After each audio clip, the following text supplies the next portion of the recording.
Axial Training Certificate II in Automotive Vocational Preparation. It's a fantastic course that you can do next year.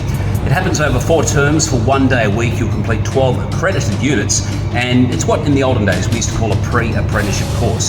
The pathway following this is a full-time apprenticeship or school-based as a mechanic or an automotive technician as they call it these days.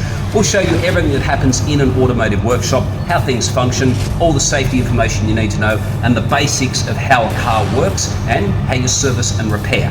No, you won't be pulling the engine apart and ripping the whole car to pieces and putting it back together, but we will show you what that does, what this does, what these do, what this stuff is, and a whole lot more. Check it out.